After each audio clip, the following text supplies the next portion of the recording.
le bâtir sur nos propres réalités, notamment les langues nationales, notamment la capacitation des acteurs locaux. Donc, ce sont ces préoccupations-là qui ont appelé à ce qu'on ait ce slogan-là, voter pour l'éducation, pour que l'éducation reste une priorité dans notre engagement, dans nos investissements. Mais également, une préoccupation partagée par l'ensemble, c'est la transformation. Comment mettre en œuvre?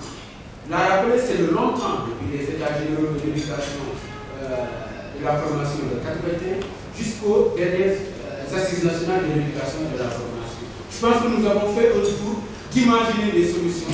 La problématique principale, c'est comment transformer, comment mettre en œuvre, et c'est là où je reviens à ce que je disais au début, c'est la société ici qui pousse avec les acteurs institutionnels pour qu'on ne rate pas cette chance-là d'avoir un système qui se transforme, qui est conforme aux aspirations, aux réalités culturelles locales, mais qui nous permet en même temps de prendre en charge ces défis internationaux, planétaires, sans lesquels nous n'avons pas d'avenir et nous ne pouvons pas jouer aussi de notre génération par rapport à ce qu'attendent de nous nos enfants, nos petits, les générations futures. Donc, c'est cette préoccupation centrale que nous pensons qui est partagée avec vous, qui a amené la PISLEC, le groupe de fondation nationale et le groupe de recherche RES sur l'éducation à s'associer avec vous pour ce forum citoyen dont nous espérons que ce sera une contribution importante sur les différents jalons qui nous mèneront à avoir l'école publique nationale de qualité que nous recherchons pour le développement du Sénégal et de l'Afrique. Donc, voici quelques mots que je voulais dire au nom des trois groupes, donc en souhaitant un très grand succès à nos travaux. Merci beaucoup. En fait, la parole de aux citoyens. Et nous n'avons jamais les difficultés des citoyens, la parole. Puisque ça part d'eux et ça vient d'eux. Donc, c'est eux, en fait, qui sont l'existence, n'est-ce pas, des grosses mutations, des grosses transformations que une société pour enclencher les ciments de venir. Donc, le concept de citoyen est très approprié. Je n'ai pas beaucoup de sur les référencements de ce forum. J'ai eu un coup fort dans le dos parce que je m'étais probablement un peu éloigné des questions d'éducation, mais en replongeant la lecture tout de suite, donc sans revenir à la surface, plein de souvenirs. Qu'est-ce qu'il faut nous rassembler? Qu'est-ce qu'il faut nous réunir ensemble pour pouvoir maintenant porter un message de cohérence, un message salutaire, presque un message messianique? Et c'est là où intervient donc la deuxième problématique. Qui pour incarner le changement? Qui pour conduire l'éducation? Qui pour provoquer le changement et un changement auquel arriveraient sans doute les plus fortes consciences. Dans le troisième chapitre, les GDR disent que toutes ces écoles, dont le GDR rendent compte de l'illégale prise en charge par l'État et la perte de contrôle sur le domaine le plus stratégique de l'avenir de notre nation. Voilà une phrase aussi très claire. Et j'avais bien que tout le monde nous en souvenions, parce que ça va peut-être comporter un peu sur les débats, la parole des citoyens, je veux dire. Il y a aussi les acteurs de l'école sénégalaise avec l'école sénégalaise. Je rentre d'une mission à Nairobi et à Addis Abeba, et partout où j'ai été dans ces deux capitales, j'étais dans l'université des Sénégalais. Souvent, viennent vers moi des gens qui ont fait l'université de Dakar, ou alors qui ont appelé ici, des responsables dans le pays, notamment des Botswanais qui ont fait des séjours linguistiques à Dakar, des Éthiopiens qui ont fait également des séjours linguistiques ou qui ont étudié ici, et d'autres et d'autres. Mais tous disent que l'école sénégalaise, malgré les diverses crises qui l'affectent, reste quand même une école attachante, séduisante, attractive. Une école de référence pour ces Africains qui, si les moyens suivent, n'hésiteraient pas à envoyer leur candidature au Sénégal. Mais il y a une sorte de hiérarchie. Nous, Sénégalais, nous ne nous exposons pas du statut actuel de l'école sénégalaise, et de l'extérieur, les gens continuent encore à projeter sur l'école sénégalaise des yeux de chemins. Il y a un problème. Il faut donc pour nous, de l'intérieur, nous nous regardions en face pour voir en vérité, est-ce que nous avons dégradé l'école sénégalaise ou bien est-ce que l'école sénégalaise elle-même n'a plus le statut qu'elle avait? Si la réponse à ces deux questions est une réponse positive. Autrement dit, c'est une réponse interprétative. Il faudrait donc à ce moment-là poser des jalons. Parce que nous avons quand même un background, une profondeur historique par rapport justement à ces questions-là. Pendant cette même période, dans 180 pays, avec 180 coalitions à travers le monde, cette semaine est célébrée.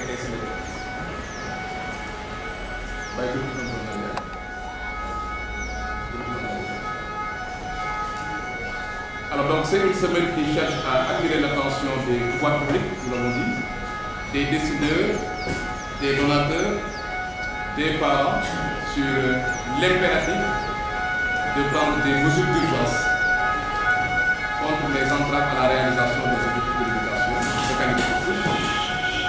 mais par des mesures politiques et financières adéquates. Voilà donc l'objectif principal qu'on s'est assigné à travers toutes les coalitions nationales qui sont autour de ce thème.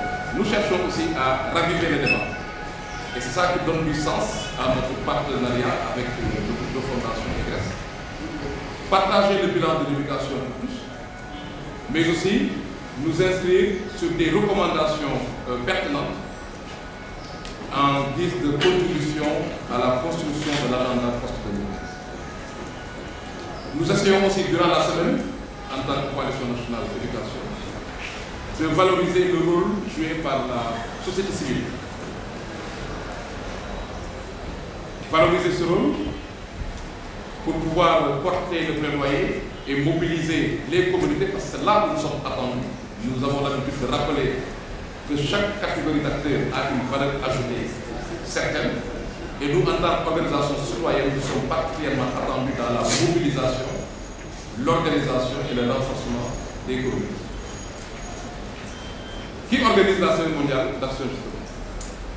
Nous avons deux structures importantes qui sont derrière cette semaine. C'est d'abord la campagne mondiale pour l'éducation, Global Campaign for Education, qui est un mouvement mondial de la société civile. Nous l'avons dit, qui regroupe près de 100 pays, avec des organisations internationales et régionales. Nous avons comme deuxième organisation importante, c'est le réseau africain de campagne pour l'éducation pour tous, ANCEFA, qui réunit les 35 coalitions d'Afrique.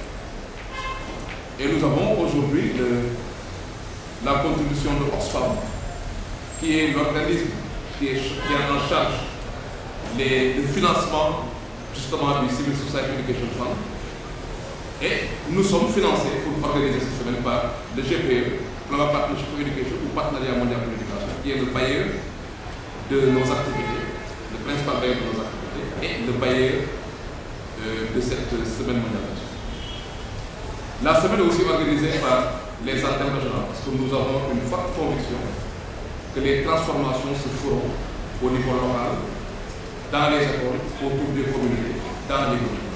Donc voilà ce qui fait que les antennes régionales de la société sont fortement responsabilisées, et vous les suivrez à travers la presse. Toutes les 14 régions vont développer des actions dans la période de cette semaine.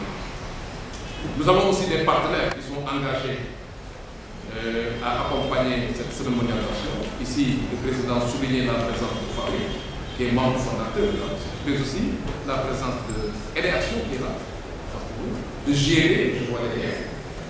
Nous avons des doyens fondateurs de la société tels que Atoumane Diom, qui nous a toujours accompagnés, et les représentants des ministères en charge. Alors, le thème de cette année, c'est le droit à l'éducation de 2000 à 2030. Chaque année, on se réunit. Cette fois-ci, on s'était réunis en Afrique du Sud pour nous accorder sur un thème qui va être porté par toutes les coalitions. Donc, cette année, nous avons travaillé autour du thème le droit à l'éducation de 2000 à 2030. Vous pouvez sentir à travers ce thème une dimension bilan de 2015 et une dimension perspective. C'est ça qui donne du sens à notre Alors cette année, nous appelons les acteurs à voter pour l'éducation.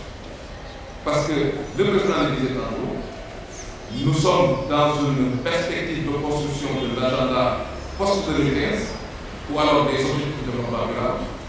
Nous savons que l'éducation doit faire face à d'autres secteurs et d'autres questions aussi d'investissement. Et nous sommes persuadés et convaincus que l'éducation doit se positionner comme porteur justement de tous les autres objectifs. Alors, ce qui se fait ici au niveau national, c'est important parce qu'il nous faut avoir cette ancrage national, mais nous devons aussi prendre en compte la connexion qui est exigée entre les différents pays, entre les différents contextes.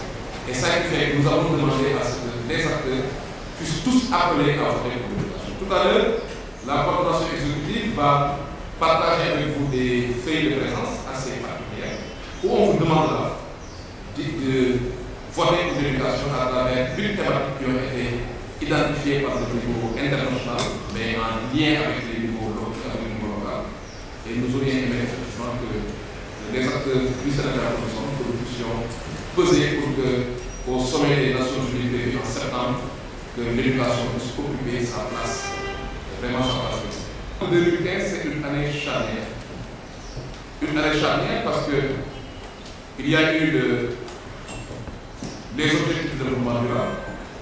D'abord les objectifs d'éducation, où nous avons eu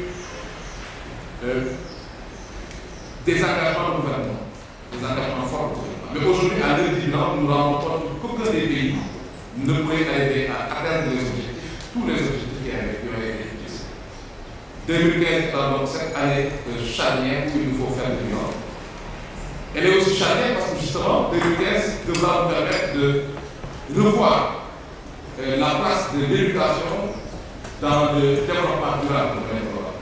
Voilà ce qui fait que nous avons engagé plusieurs réflexions durant la période, durant cette année-ci, pour essayer de tirer un bilan sans complaisance, un bilan, mais un bilan aussi qui puisse donner surtout la voix aux citoyens, un bilan qui puisse permettre effectivement à tous les acteurs, à tous les partenaires et notamment les bénéficiaires de l'éducation de pouvoir se prononcer.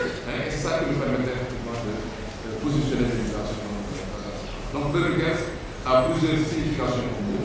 Il sera donc le moment où le nouvel agenda va être confirmé sur la nécessité d'intégrer en tout cas au développement durable tout ce qui est lié à l'éradication de la pauvreté et aussi tout ce qui est lié à la question des disparités. Alors, 2015, nous l'avons dit, c'est aussi des engagements. Nous pensons qu'il faut aujourd'hui exhorter nos gouvernements à faire face à une responsabilité, parce que c'est un des engagements qui est fait. Donc ça, pour nous, c'est un aspect qui est essentiel en termes de rappel des engagements qui ont été pris. Après aussi, les gouvernements à annoncer des nouvelles perspectives par rapport à la prise en charge, à l'effectivité du droit à l'éducation. Pour nous aussi, c'est un aspect qui est important. Nous devons travailler à ce que nos gouvernements puissent s'engager de manière très forte, mais en s'appuyant sur l'existant. Ici, en termes de bilan, en termes de réflexion, nous pensons que le Sénégal a suffisamment engagé justement ces réflexions à travers les assises nationales qui sont venues, à travers d'autres rencontres qui ont été initiées par des organisations, par plusieurs organisations. Nous pensons qu'il est important. Nous avons toutes les données, nous avons en tout cas tous les éléments pour pouvoir nous projeter sur des promesses, sur des engagements qui soient réalisés. Nous pensons que justement pour aller dans ces engagements, il faut qu'on s'appuie sur les réflexions qui ont été déjà menées. Il y a eu beaucoup de réflexions qui ont été menées à l'État. Pour nous, le diagnostic est largement partagé, il a été très bien fait. Il faut juste qu'on ait en tout cas l'option de nous appuyer sur ces réflexions pour aller dans le sens de nous engager. Mais nous pensons aussi que le 2015 devrait nous permettre de développer un cadre d'action qui soit pertinent et mobilisateur, surtout dans la société. Parce que nous considérons, nous sommes convaincus que les véritables changements devront être impulsés, portés et suivis par les communautés. Voilà ce qui fait que 2015 pour nous, ça va être aussi un nouveau débat où les communautés vont mesurer le respect